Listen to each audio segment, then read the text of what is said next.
Bismillahirrahmanirrahim. Assalamualaikum warahmatullahi wabarakatuh.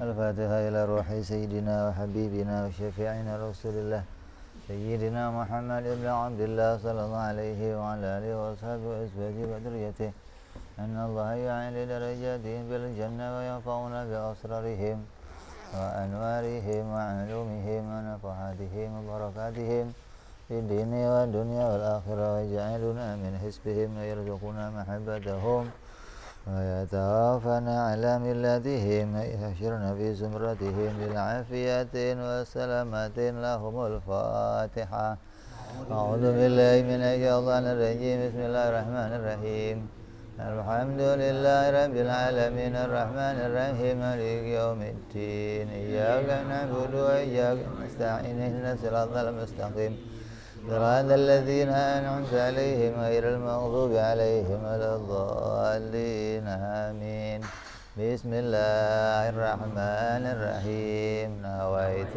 التعلم والتعليم والتذكر والتذكير والنفع والانتفاع والإفادة والاستفادة والهثال التمسك بكتاب الله وسنة رسول الله صلى الله عليه وسلم والدعاء إلى الهدى والدلالة على الخير ابتغاء مرضاته وقربه وثوابه وحسن الخاتمة مع اللطف والعافية وصلاح العاقبة.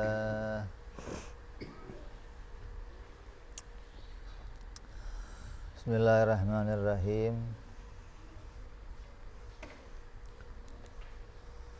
Alhamdulillahirabbil alamin wa bihi nasta'inu ala umuri dunya waddin.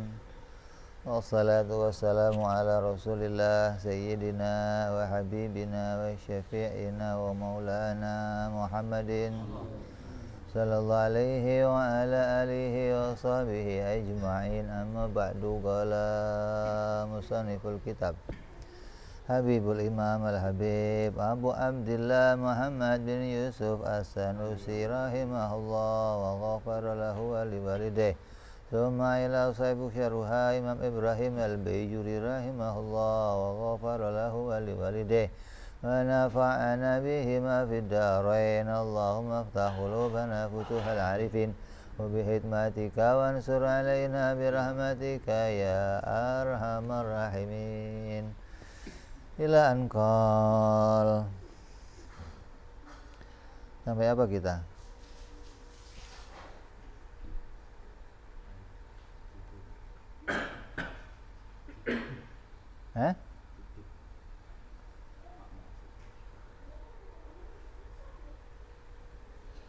Wa amar rusulu alaihimus salatu wassalam fayajibu fi haqqihim asidqu wal amanatu wat tablighu ma umiru bitablighi li khalqi wa yastakhilu fi haqqihim alaihimus salatu wassalam adadu hadhihi sifat wa ya al-kidbu wal khiyanat bi fi'li syai'in mimma nahu anhu nahyan tahriman au karahatin wa kitmanu syai' mimma umiru bitablighihi.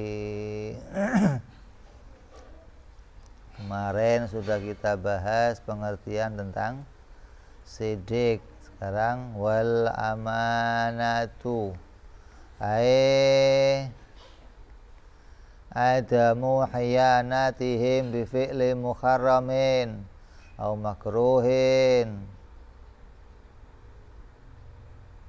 wa fasaraha ba'duhum bitisafihim bi khifdillahi zawahirihim wa batinihim minat talabbus bimanhi anhu nahyan tahriman aw karahatin. Wa qala ba'duhum hiya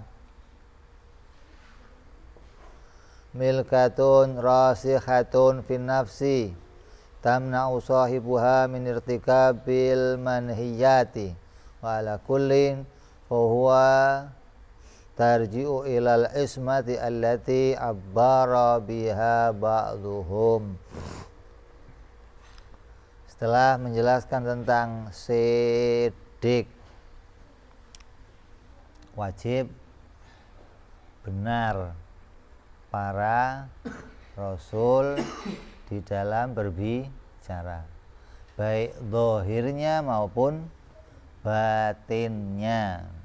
Kalau ngomong pasti sesuai dengan kenyataan. Itu pengertian siapa? Ahlus sunnah wal, ngomongnya cocok sama kenyataan. Kalau Mu'tazilah menafsirkan benar apa? Kata Mu'tazilah benar itu apa? Omongan yang cocok sama hati nurani, namanya benar.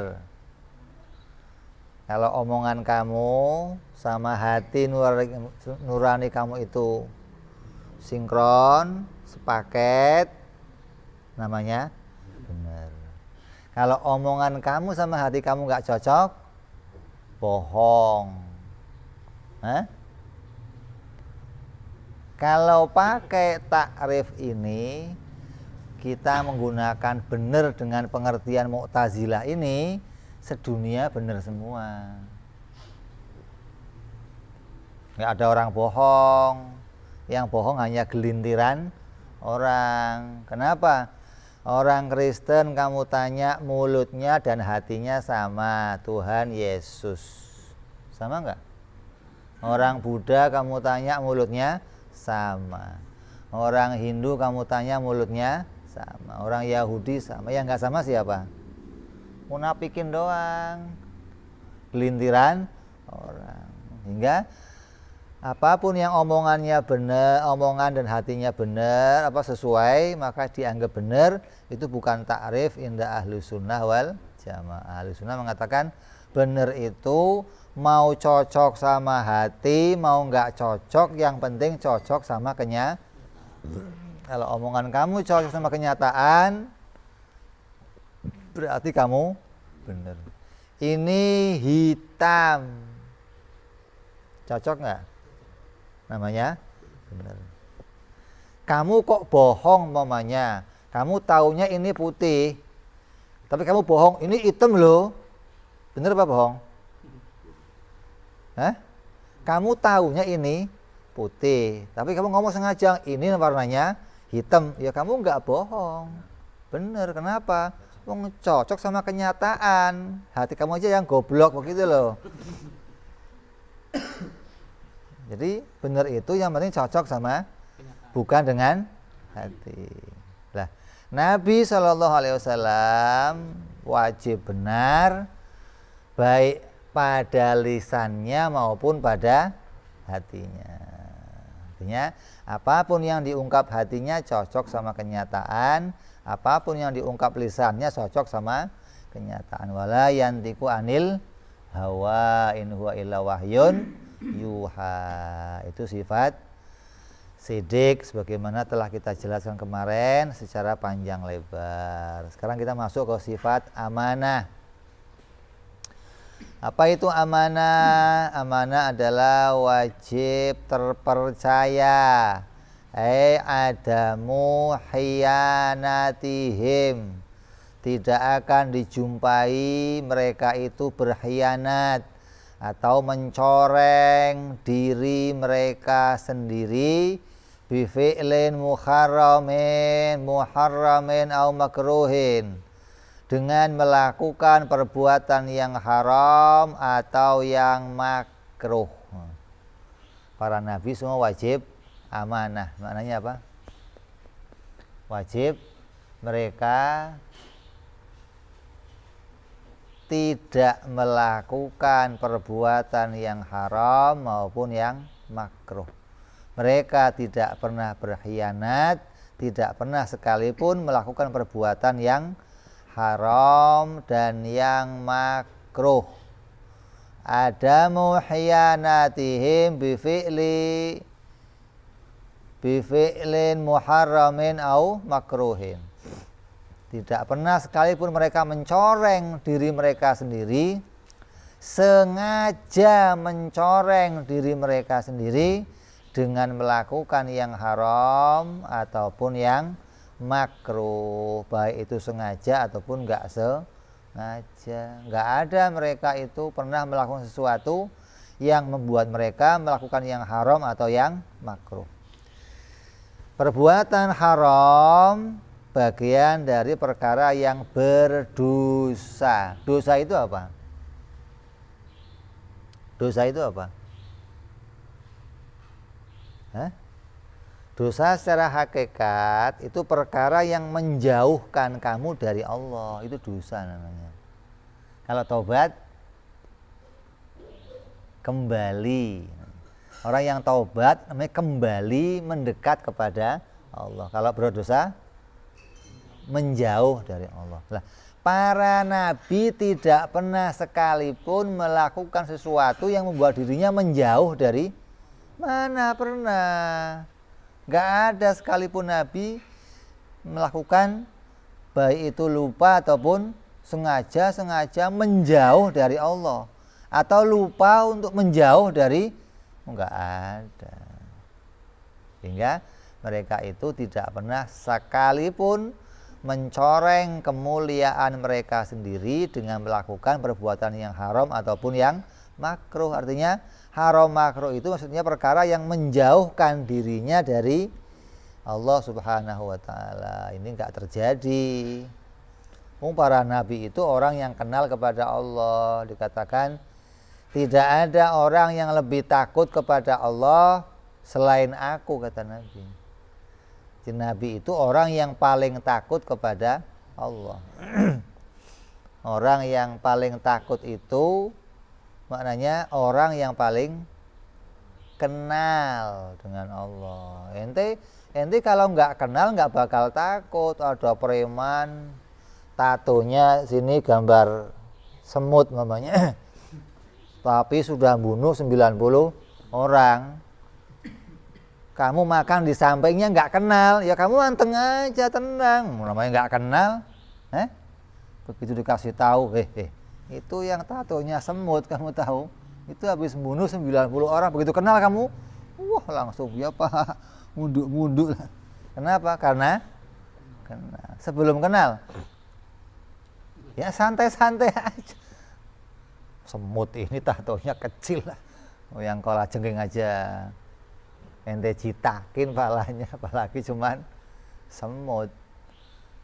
Nabi orang yang paling takut kepada Allah, maknanya orang yang paling kenal kepada Allah, maka tidak akan pernah sekalipun terjadi Nabi itu sengaja menjauhkan dirinya dari keridhaannya Allah Subhanahu wa taala.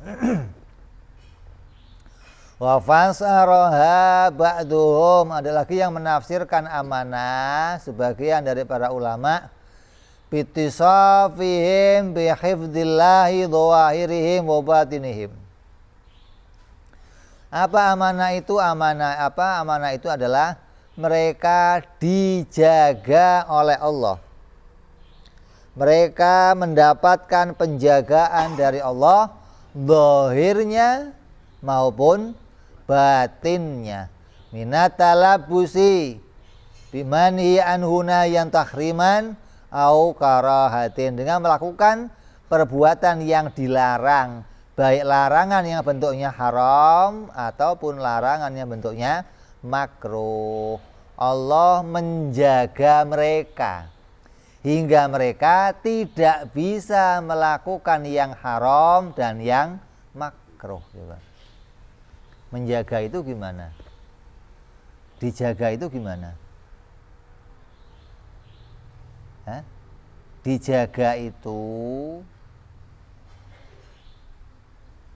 kalau mau mencong dilurusin, itu dijaga namanya. Bukan nggak mencong-mencong, bukan. Kalau nggak mencong-mencong nggak usah dijaga. Lah iya, setir itu jaga, biar kenapa sebabnya? Lah kalau belok kamu lurusin, itu namanya dijaga. Nah kalau nggak pernah mencong, lah ngapain dijaga? Nggak pernah mencong, itu loh maksudnya. Jadi Allah menjaga para nabi dari melakukan yang haram dan yang makruh. Maknanya apabila mau mencong dilurusin. Hingga di Al-Quran banyak sekali bukti-bukti Nabi Sallallahu Alaihi Wasallam, para nabi diingatkan oleh Allah. Allah mengingatkan, jangan begitu, jangan begitu, jangan begitu. Kenapa? Itu namanya maksum, itu namanya hifdzun, mereka dijaga oleh Allah. Coba kamu ngelakuin maksiat, ada yang ingetin dari langit, jangan begitu, ada? Ada? Berarti kamu nggak dijaga gitu loh. Sedangkan Nabi ketika mau ngelakuin hal-hal yang salah, hal-hal yang keluar dari keridhaan Allah, hal-hal yang, maka Allah mengingatkan begitu. Walaupun menurut Nabi yang mau dikerjakan itu hal yang benar. Tapi kalau menurut Allah nggak benar, ya diingatkan, jangan begitu.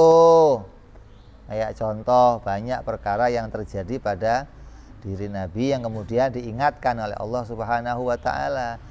Melakukan sesuatu yang kelihatannya haram ataupun kelihatannya makruh. Nabi nggak pernah menginjakkan dirinya, menyentuhkan dirinya pada perbuatan yang haram ataupun yang makruh. Contoh yang haram apa? Minum arak, berzina, judi, berbohong, ngutil barangnya orang, darmaji. Pernah kamu?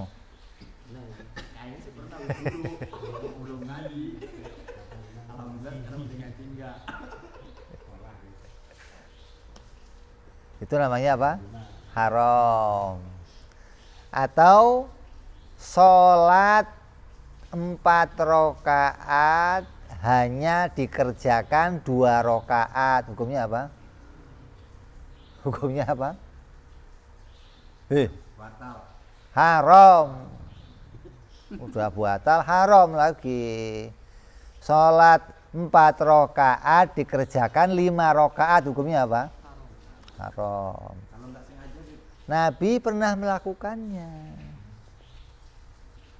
Sholat 4 jadi 5, 2 sholat 4 jadi 2, 4 jadi 3, pernah semua itu. Itu kelihatannya ngelakuin haram kalau sengaja. Nah, kalau lupa kan lain lagi urusannya. Umpamanya kamu sengaja begitu sholat kanan kiri kok kosong sepi, 2 rakaat salam aja lah pergi, hukumnya apa? Haram.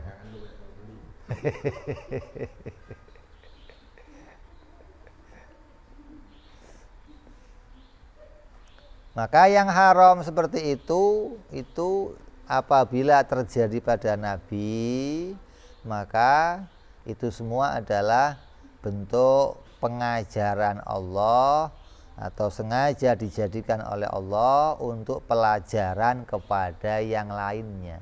Maknanya Nabi mengajarkan kepada kita tentang hukumnya lupa. Bukan Nabi lupa menyampaikan hukum, beda nih. Ada lupa menyampaikan hukum, ada menyampaikan hukumnya lupa. Nabi melakukan wudhu cuman sekali-sekali, enggak 3 kali 3 kali. Hukumnya apa? Hukumnya apa? Makruh. Kencing berdiri hukumnya apa? Makruh. Makan, minum berdiri hukumnya apa? Makruh. Maka apabila Nabi terlihat melakukan hal tersebut, maka ketahuilah itu bukanlah perkara yang disenangi oleh Nabi, bukan. Disenangi itu diulang-ulang. Nabi ngelakuin itu enggak pernah diulang-ulang. ulang, hanya sekali dan nggak terulang lagi. Tandanya apa? Yang dikerjakan Nabi itu untuk menjelaskan status hukum, bukan perbuatan yang disenanginya. Kalau kita kan seneng, makanya diulang-ulang. Pernah nggak ente? Makan pakai tangan kiri, minum pakai tangan kiri, pernah? Enggak.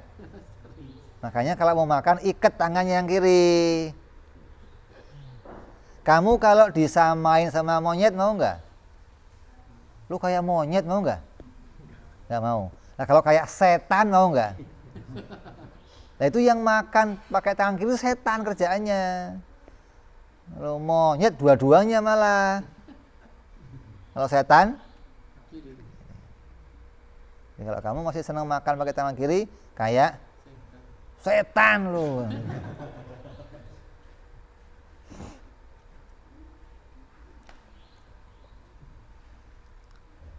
Jadi amanah dia mengartikan terjaga zahirnya Nabi maupun batinnya Nabi dari melakukan keburukan atau pelanggaran, baik itu pelanggaran yang haram ataupun pelanggaran yang makruh.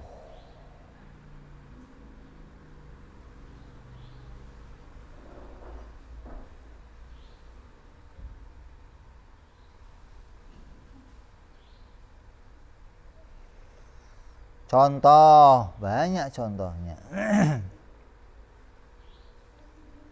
Wa qala ba'duhum ya malakatun rasikhatun fin nafsi tamna'u sahibuha min irtikabil manhiyat wa ala kullin wa tarji'u ilal ismah allati abura biha ba'duhum. Atau ada lagi mengatakan amanah itu apa? Amanah itu memiliki kerosehan. Roseh itu apa? Jelas ya. Memiliki kejelasan di dalam hati atau kebeningan di dalam hati, murni hatinya.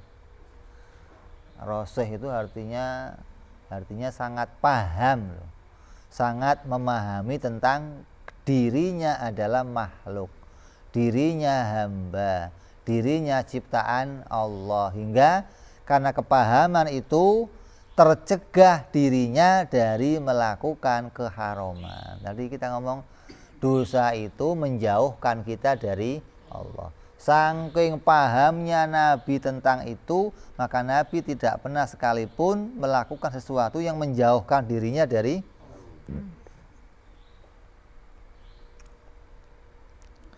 maka segala macam yang kelihatannya itu seperti dilakukan Nabi dan seperti melakukan yang haram atau yang makruh, maka itu adalah perlu kita takwil atau perlu kita luruskan. Jangan sampai kita terima mentah-mentah bahwa Nabi pernah ngelakuin yang haram, pernah ngelakuin yang makruh. Ini yang terjadi permasalahan hingga saat ini dan terus menerus bergulir terjadi terus sejak Nabi Adam alaihissalam sampai baginda kita Nabi Muhammad sallallahu alaihi wasallam. Terus Nabi Adam berbuat salah, Nabi Idris berbuat salah, Nabi Ibrahim berbuat salah, Nabi Musa berbuat salah, Nabi Dawud berbuat salah, Sulaiman berbuat salah, sampai ke Nabi kita Muhammad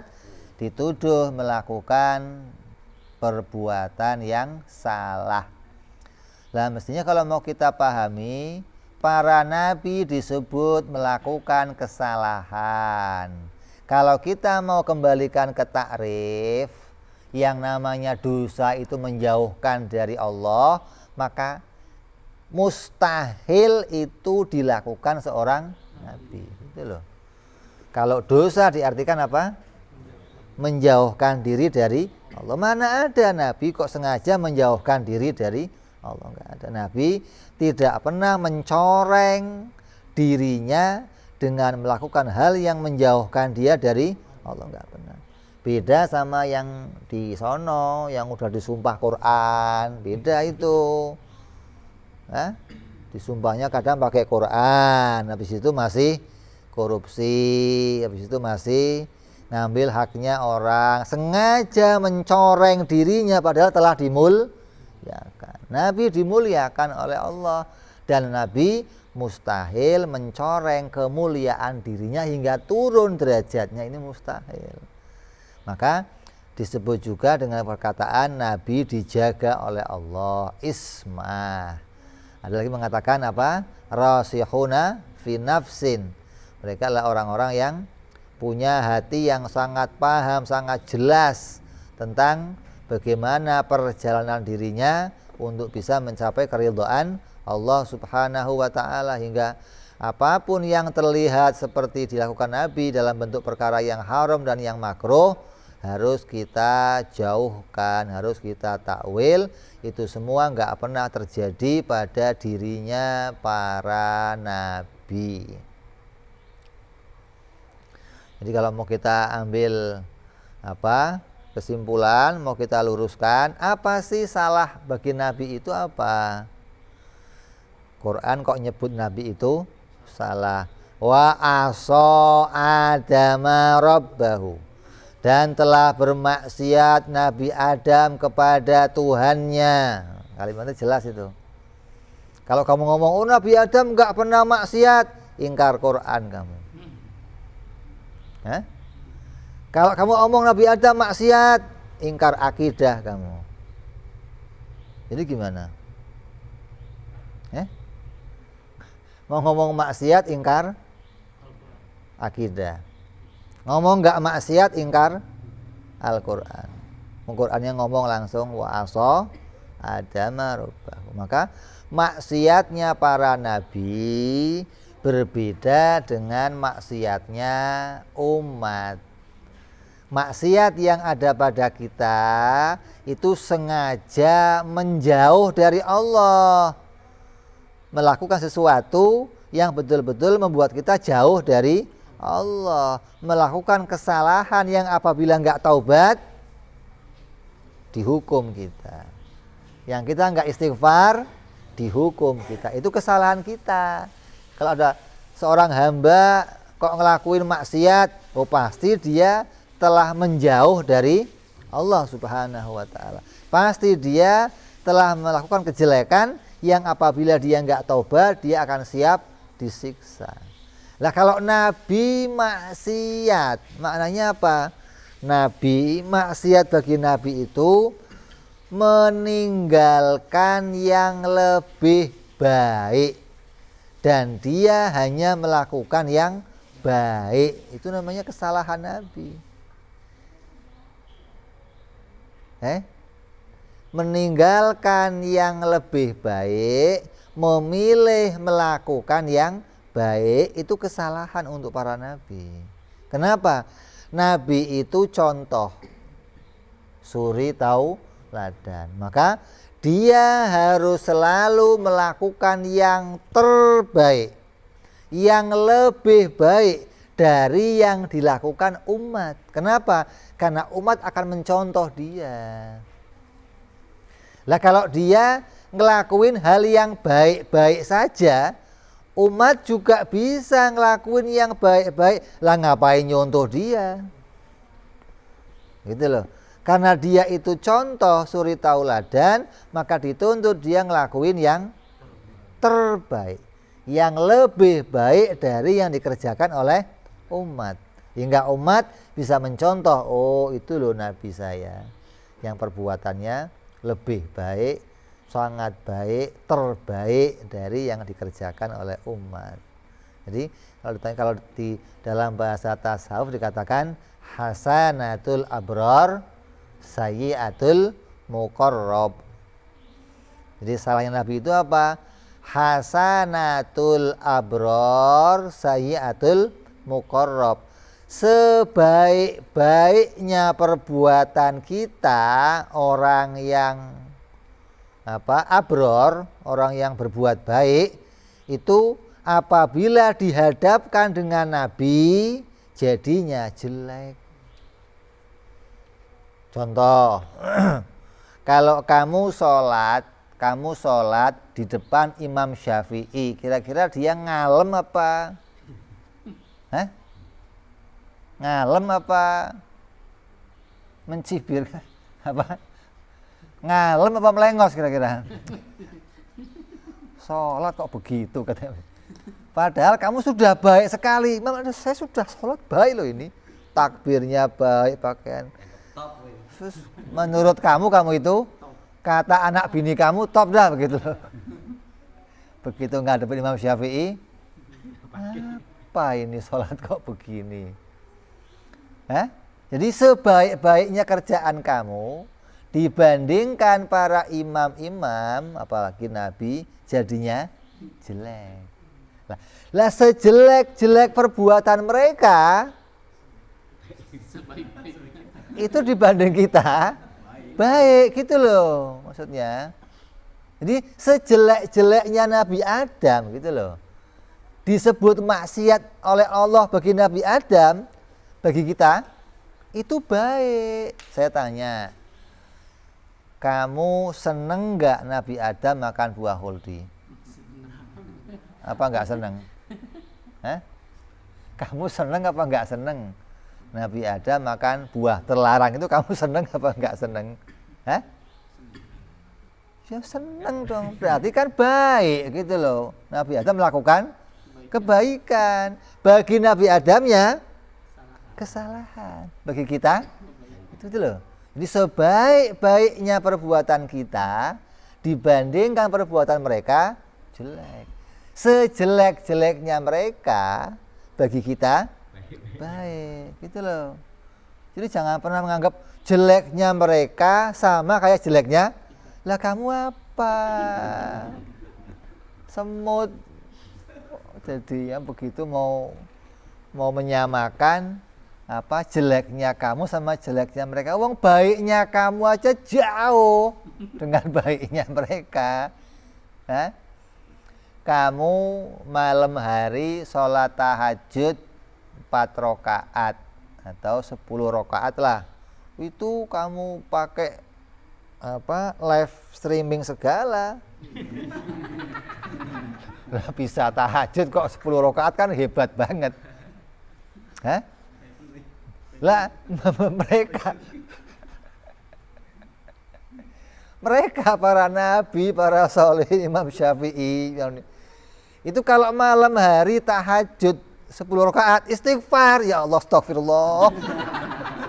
Malam ini cuma bisa itu istighfar. Kamu kan bangganya luar biasa. Jadi jauh gitu loh. Kalau mau dibandingkan bukan bandingan. Begitu pula salahnya. Kalau mereka ngomong diri mereka salah, bagi kita itu baik gitu loh. Jangan dianggap itu kesalahan. Makanya nggak sebanding kita mau menilai Nabi itu sederajat sama kita, nggak sebanding. Karena derajat para Nabi itu dikhususkan oleh Allah. Dengan apa? Diberikan oleh Allah hati yang nggak pernah mau maksiat, hati yang nggak pernah mau menjauh dari Allah, hati yang senantiasa pengennya mendekat terus kepada Allah. Kalau kita nggak, hati yang selalu berantem, maksudnya hatinya berantem melulu. Ini ambil enggak, ambil enggak, ambil, gitu berantem hatinya. Nah kalau para nabi kan enggak. Artinya begini, umpama perjalanan kita itu digambarkan, hati kita itu bagaikan penunggang kuda, badan kita digambarkan seperti kudanya. Badan ini nafsu, tumpangannya hati. Maka kalau digambarkan seperti itu, lalu syariah adalah kendalinya. Kalau kamu naik kuda kamu, ya ngajaknya pokoknya asal ngebut, lari, asal lihat rumput berhenti, makan dulu maksudnya. Ngebut, lihat warung yang jaga cantik belok. Itu kuda kita begitu maksudnya, gampang berhenti, gampang. Lah kalau kuda kamu yang pakai susah kamu atur. Kenapa susah? Karena yang dimaui kuda dan yang dimaui kamu sama. Kamu ikut seneng sama yang kuda? Seneng, ya kan repot. Ketika dia mepet-mepet mau ditarik, sayang. Nggak ditarik, larangan. Kamunya ikut. Lah kalau kuda kamu dipakai Nabi, beres. Kenapa? Nabinya nggak seneng dengan apa yang kuda kerjakan. Hingga ketika dia ke sana ditarik, ngapain ke situ?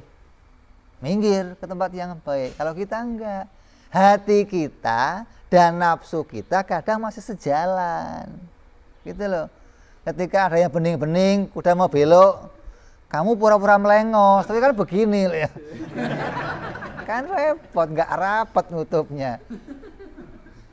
Itu diri kita gitu loh. Jadi jangan melihat bahwa sama Nabi mau berbuat baik, saya berbuat baik, Nabi jelek. Ya beda. Kenapa? Allah berikan hati Nabi, hati yang roseh, yang paham betul, yang bersih betul dari keadaan pengabdiannya kepada Allah. Hingga diberikan kuda yang kamu pakai juga Nabi berhasil. Nah, jangankan kita, kamu dikasih kudanya Nabi, rusak kudanya langsung. Yang tadinya nggak pernah maksiat jadi maksiat. Kenapa? Karena bawaan diri kitanya nggak roseh, hatinya nggak sebersih itu, masih belum bisa menghindarkan diri dari menjauh dari kemaksiatan. Maunya tidak bisa setiap waktu itu pengennya mendekat. Maka dalam makna iman dikatakan apa?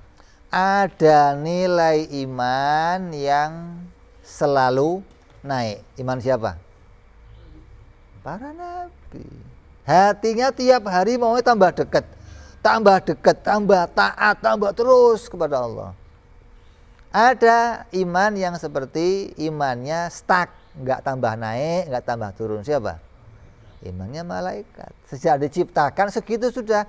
Taat sepenuhnya, ibadah sepenuhnya, nggak naik lagi dan nggak turun lagi. Ada iman yang kadang naik banyak, turun dikit, naik lagi, turun dikit. Iman siapa? Kalau turunnya banyak, naiknya dikit, habis lama-lama iman lo. Berarti naiknya banyak, turunnya dikit. Kalau naiknya dikit turun banyak, tebok dong. Lo rugi kalau begitu. Kayak perusahaan apa dia? Maju dikit, anjlok lagi, tutup, bangkrut akhirnya. Gulung tikar ya. Itu begitu. Jadi apabila kelihatan para nabi ngelakuin makruh, ngelakuin haram, maka harus kita pahami yang dikerjakan itu jadi pelajaran untuk umat. Bukan semata-mata Nabi menjauhkan diri dari Allah, enggak. Nabi pernah wudhu sekali-sekali. Wudhu sekali-sekali. Sunnahnya berapa? 3 kali. Kalau sekali-sekali atau 2 kali hukumnya makruh. Lah ketika Nabi ngelakuin wudhu sekali-sekali hukumnya apa? Wajib. Kenapa wajib? Karena harus sekali memang. Kalau 2 kali haram. Lawang air tinggal buat minum. Wudhunya mau 3 kali gitu. Minum gampang dah. Hukumnya apa? Haram. Kalau air sudah tinggal itu-itunya, kalau perlu tayamum, nggak usah pakai wudhu, pakai air, nggak usah. Kenapa? Karena air kepentingannya bisa untuk yang lain. Penting mana wudhu sama minum? Penting mana sholat sama makan? Kenapa? Kalau nggak makan nggak sholat loh gitu. Makan diduluin, sholat dong. Makan dulu pak. Kok sholat dulu gimana sih gitu. Lihat dikira sholat lebih penting dari makan. Enggak, makan lebih penting dari sholat. Makanya kalau sudah ada makanan digelar, makan sholat dulu. Makan dulu.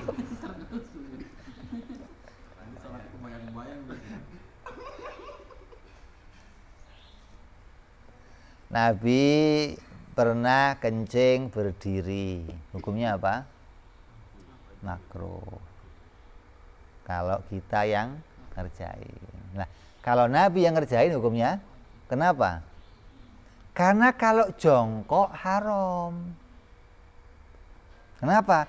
Tidak memungkinkan untuk jongkok hingga harus berdiri gitu loh. Kenapa? Di tempat yang terbuka, di tempat yang nggak mungkin Nabi itu jongkok. Kalau jongkok malah kelihatan kemana-mana, maka dia milih berdiri. Dan berdirinya ditempatkan air kencingnya di tempat sampahan yang di situ nggak diinjak lagi sama orang, nggak jadi tempat orang yang lewat mondar mandir. Maka hukum kencingnya begitu, wajib berdirinya. Sama kayak kamu statusnya, kalau kamu dalam keadaan seperti Nabi ya wajib berdiri, bukan lagi sunnah, bukan. Sama dengan wudhu tadi, statusnya mengharuskan kamu wudhu sekali, nggak boleh kamu tambahin, nggak boleh. Kenapa? Karena kepentingannya air bisa dipakai untuk yang lainnya. Nah kalau kamu kok kencingnya jongkok, udah air akan nyiprat kemana-mana, pakaian kamu jadi najis, kamu nggak bisa ibadah. Maka menghindari hari itu harus berdiri. Dan itu pun hanya sekali dikerjakan Nabi. Tandanya apa? Nabi nggak menyukainya. Nabi kalau menyukai suatu perbuatan akan diulang. Nggak pernah sekali doang, nggak pernah. Kalau sekali doang dikerjakan Nabi, maka itu untuk menjelaskan hukum. Oh, ternyata Nabi pernah kencing berdiri. Oh, ternyata Nabi pernah wudhu sekali. Untuk menjelaskan status hukum. Bahwa kalau kita menirukan Nabi, maka jadinya hukum makruh.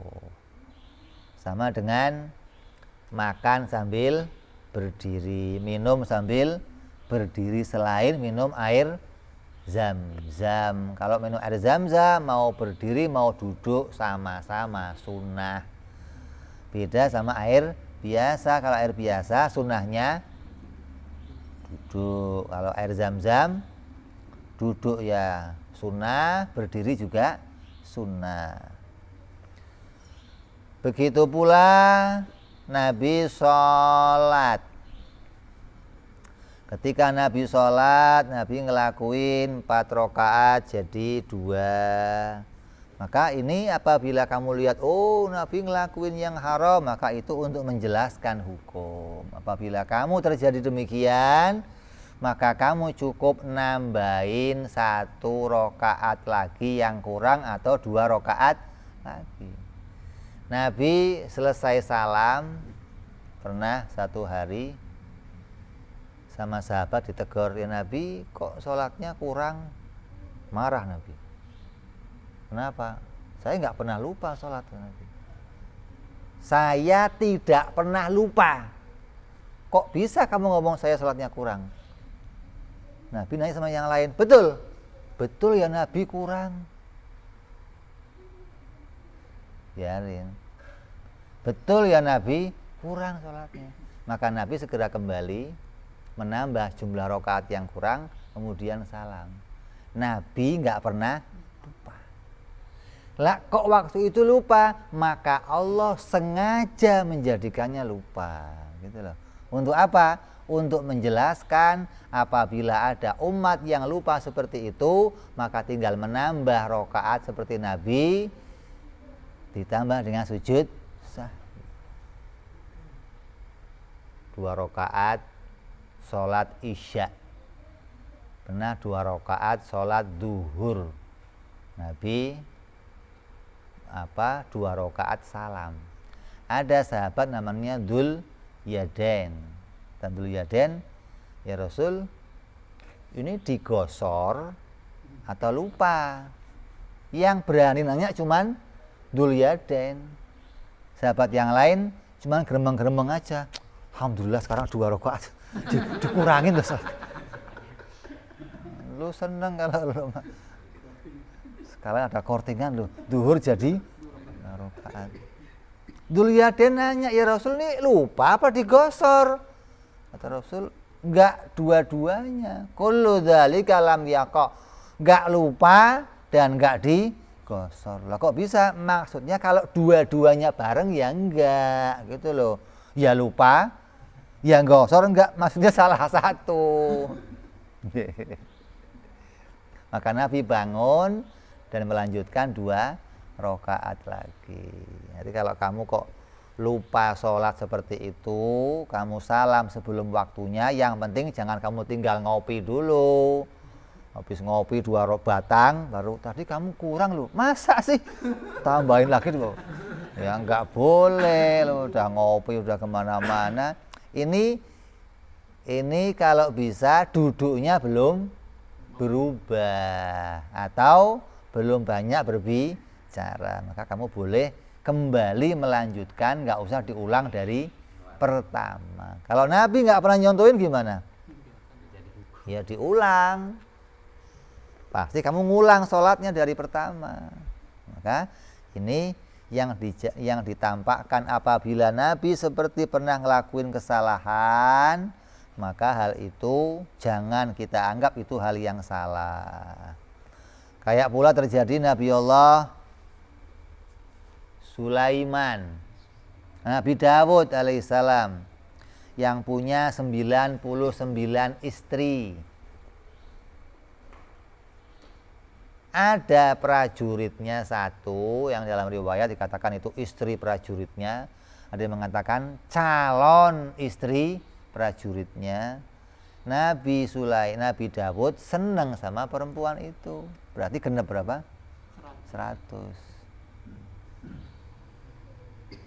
Maka kata orang Yahudi, kalau kamu lihat di komputer di mana YouTube, kamu buka King David, dia nggak kenal Nabi. Maka Nabi Muhammad ketika ngomong Dawud adalah Nabi, orang Yahudi ketawa. Wah, Nabi, raja. Orang Yahudi itu bukan Nabi, raja. Bagi kita itu adalah Nabi. Karena Nabi Dawud juga bagian dari pembawa kitab suci. Apa kitabnya? Apa? Hafal kamu? Tahu? Orang Yahudi ngomong itu bukan Nabi, tapi raja. Ketika dia kemudian cinta, senang sama anak buahnya, maka diambil anak buah dengan paksa, dinodai. Ini cerita Yahudi begitu. Semua Yahudi kalau cerita Nabi mencacati keadaan mereka. Kita nggak boleh begitu. Maka Nabi Dawud ketika malam-malam tiba-tiba kedatangan 2 orang. Nggak tahu masuk dari mana, tahu-tahu masuk kerajaan. Minta diselesaikan punya masalah. Apa masalahnya? Ini orang punya kambing 99. Saya punya kambing 1. Masih mau diminta. Gimana Nabi Daud? Oh ya dolem dong. Masa 99 yang ini punya 1 masih mau? Nggak boleh. Begitu dia pulang, mikir, kok sama kayak saya cerita. Saya juga punya 99 istri. Ini 1 orang masih mau saya ambil lagi. Itu cerita zahirnya begitu. Tapi di dalam makna hakikatnya apa? Datang malaikat Jibril alaihissalam ngasih tahu, Dawud, akan lahir anak kamu namanya Sulaiman dari perempuan itu. Gimana ngomongnya kamu coba? Wahyu datang, akan lahir anak kamu Sulaiman dari perempuan itu. Gimana terus? Mau bininya orang, mau calonnya orang, akan lahir dari perempuan itu, anak kamu namanya Wes. Gimana caranya coba kamu? Caranya dapat gimana? Sampai walhasil ketika wanita itu kemudian pisah dari suaminya, ada yang mengatakan kemudian Nabi Dawud mengutus suaminya untuk ikut perang, mati, syahid di sana. Jadi janda perempuannya. Maka dilamar sama Nabi Dawud. Ketika dilamar, nggak mau saya kawin sama kamu Dawud. Kenapa? Saya cuma jadi selir. Istri kamu sudah 99, nggak mau saya. Maka gagal lamaran Nabi Daud. Malaikat Jibril nyamar jadi seseorang datang ke rumah perempuan tadi. Kamu kan dilamar sama Nabi Daud, kenapa nggak mau? Lu saya kan mau jadi selir begini. Ngapain saya jadi selir? Nggak mau saya. Jangan bodoh dong, yang pinter. Gimana caranya? Bikin perjanjian. Kalau anak saya lahir jadi putra mahkota. Oh gitu ya. Kira-kira mau nggak? Mau pasti Nabi Daud. Ya kalau begitu saya juga mau. Yang ngajarin datang lagi Nabi Daud ke sana, minta lagi, terus bikin. Kalau sampai anak saya lahir, saya mau anak saya jadi. Apa kata Nabi Daud? Oke. Siapa takut? Karena akan lahir Nabi Sulaiman alaihissalam. Itu kisah makna batinnya begitu. Makna zahirnya kayaknya bini orang, tunangannya orang. Dan di dalam kitab-kitab penafsirannya orang-orang lain itu banyak mencederai kisah-kisah tersebut, gitu loh. Begitupun kisah-kisah Nabi yang lain. Kalau kita dengar ceritanya dari orang-orang Yahudi, maka akan banyak cerita yang mencederai, mencacati mereka. Hingga kita harus kembali kepada Nabi Allah, semuanya mereka adalah maksum, dijaga oleh Allah Subhanahu wa taala. Kalau kita para sahabat-sahabat Nabi, mereka orang-orang yang enggak punya dosa, maka mereka itu namanya mahfud. Mereka menjaga diri mereka dari melakukan kemaksiatan. Kalau Nabi dijaga oleh Allah hingga nggak bisa maksiat. Kalau di depan sana ada wanita telanjang, Nabi mau lewat, dibelokkan, gitu loh. Atau orangnya tutupin, sengaja, biar Nabi nggak lihat. Tandanya apa? Nabi nggak bisa berbuat. Kenapa? Dijaga oleh Allah. Nah, dibelokin hingga nggak sampai ngelakuin satu kesalahan. Ini tanda bahwa mereka adalah orang-orang mulia. Orang Yahudi mengatakan apa? Manusia yang punya salah terbesar di dunia adalah Nabi Allah Adam alaihissalam. Gara-gara dia manusia terpisah dari Tuhan. Nabi Adam orang yang dosanya paling gede. Kalau kamu masih mengatakan Nabi Adam punya dosa, digoda sama iblis, apalagi ditambahin lagi, ini berarti kamu mencederai derajat kenabian. Kamu sama kayak orang Yahudi. Lah ngomong Nabi dosa boleh nggak? Nabi ngomong salah? Boleh. Tapi salahnya kembali tadi, hasanatul abror, sayyiatul muqarrab. Salahnya mereka itu baik menurut saya, gitu loh. Baiknya saya salah kata mereka. Itu nilai itulah yang harus kita junjung untuk memuliakan para utusan Allah, yang mana mereka senantiasa dijaga oleh Allah dan mereka senantiasa jadi uswatun hasanah. Wa innaka la'ala khuluqin azim, Qur'annya. Wahai Muhammad, wahai Nabiullah, engkau adalah manusia yang punya budi pekerti paling tinggi, paling mulia. Padahal banyak Quran mengingatkan Nabi salah, tapi disebut khuluqin azim. Kayak apa? Abasa wa tawalla. Nabi melengos. Allah mengingatkan, jangan melengos. Diingatkan. Kenapa kok melengos? Nabi sedang bicara sama orang-orang Arab. Orang Arab belum masuk Islam. Pembesar Arab, tokoh-tokoh Arab yang punya anak buah banyak, pengikut banyak. Kalau mereka masuk Islam, anak buahnya akan masuk. Dikumpulkan sama Nabi, diajak bicara sama Nabi untuk masuk Islam. Gak lama datang seorang sahabat Nabi namanya Ummi Maktum, seorang yang buta. Datang ke Nabi tiba-tiba, ya Nabi Allah, alamani dinik, ajarkan aku tentang agama, tentang fikih. Mau saya diajari ya Nabi tentang ilmu fikih, tentang tata cara ibadah. Nabi yang dengar dia minta diajari fikih, yang tadinya ngadepin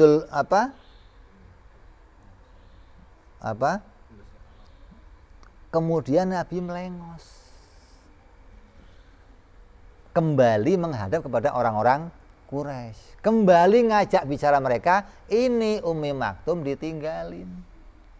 Turun ayat, jangan plengos. Kenapa? Ini sudah mukmin, ajarkan dia. Ono belum mau, biarin aja, kata Allah begitu. Dan Nabi kan enggak, kalau ini masuk, Islam akan tambah besar. Niatnya baik enggak? Niatnya menjauh dari Allah mendekat. Tapi Allah ingatkan, jangan begitu. Ini urus aja dulu. Kenapa? Yang sudah masuk jangan sampai keluar. Yang di luar biarin aja. Jangan menggebu-gebu untuk ngajak mereka masuk. Tapi yang sudah masuk ini urus dulu. Maka turun ayat. Padahal Nabi dikatakan wa innaka la'ala khuluqin adzim. Maka yang demikian kata ulama itu jadi pelajaran. Apa pelajarannya? Membedakan cara mengajar keluarga dan cara mengajar orang luar. Kalau cara ngajar keluarga dipukul nggak apa-apa, kamu cubit nggak apa-apa, jangan orang luar kamu cubit, akhirnya lapor polisi, akhirnya kamu dipenjara gara-gara ngajarin orang main cubit, main pukul. Maka kata ulama ini membedakan bagaimana proses mengajar antara ngajarin orang luar sama ngajarin orang dalam. Ummi Maktum termasuk keluarganya Nabi. Dia bagian dari muadzin, tukang azannya Nabi waktu subuh. Subuh tandanya pakai apa? Taunya subuh tandanya pakai apa? Fajar Shodiq. Untuk tahu Fajar Shodiq caranya gimana? Nah ini buta. Tukang adzan waktu subuh lagi. Gimana caranya diadzan? Allah kasih bau yang harum ketika subuh itu masuk. Nah, begitu dia mencium bau itu, subuh telah masuk adzan dia. Nah kalau kita kan karena nggak pernah mengandalkan penciuman nggak pernah ngerasain antara bedanya hawa sebelum subuh dengan hawa setelah subuh, yang nggak pernah bisa bedain. Masa? Parah. Kita paling bisa bedain mana sinar yang ada ultravioletnya, mana yang nggak pakai ultra. Kamu taunya itu bukan Fajar Shodiq, matahari yang buat jemur corona kamu tahu. Matahari jam 10, jam 9. Ya. Jadi ini pembahasan kita hari ini membahas tentang wajibnya para nabi bersifat amanah. Artinya mereka dijaga oleh Allah dari melakukan yang haram dan yang makruh. Jangankan yang haram dan yang makruh, yang rendah pun nggak terjadi sama mereka. Yaitu safasifil umur, perkara yang kurang mulia, nggak ada etikanya, itu nggak ada sama nabi. Apalagi yang haram, yang makruh enggak ada. Kayak apa contohnya? Ngupil. Terus kentut depan orang. Itu hukumnya apa? Rendah. Tusuk gigi, main buka aja, tak. Kena. Itu apa? Rendah. Bagi seorang pemimpin, nggak pantas gitu. Coba kamu lihat Jokowi ngupil namanya, gimana? Viral langsung. Mau nggak ngupil aja viral, apalagi ngupil. Ini perkara yang demikian masuk perkara yang rendah, dan itu nggak terjadi sama mereka. Allah menjaga para nabi. Kenapa? Mereka uswatun hasanah, contoh untuk kita semuanya. Mudah-mudahan kita semua ditambahkan kepahaman tentang akidah, ditambahkan kecintaan pada Rasulullah SAW, ditambahkan kerinduan untuk melihat akhlaknya, pekertinya yang baik. Allah jadikan hati kita hati yang tambah luas, tambah kuat imannya, dan hati yang bisa memahami akidah-akidah Ahlus Sunnah wal Jamaah, selamat dari syak, selamat dari dhon, selamat dari waham, hingga bisa sampai kepada orang-orang yang akhir hayat kita tetap membawa iman dan Islam selamat dunia sampai di akhirat. Amin ya rabbal alamin. Wa ila hadratin nabi. Al-Fatihah. A'udzu billahi minasyaitonir rajim. Bismillahirrahmanirrahim. Alhamdulillahi rabbil alamin arrahmanir rahim maliki yaumiddin. Iyyaka na'budu wa iyyaka nasta'in ihdinas siratal mustaqim. Siratal ladzina an'amta 'alaihim ghairil maghdubi 'alaihim waladdallin. Amin.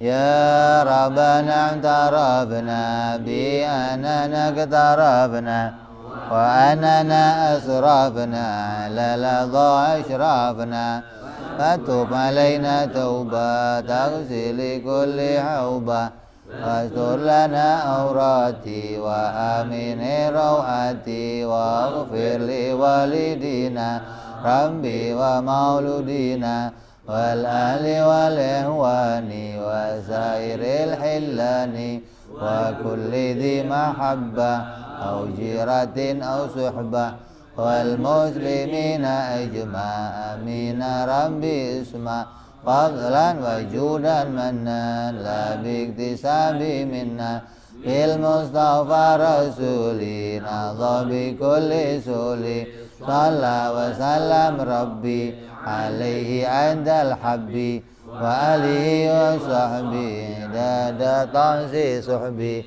walhamdulil ilahi ilbadi wa tanahi subhana rabbika rabbil izzati amma yasifun wa salamun alal mursalin walhamdulillahi rabbil alamin. Assalamualaikum.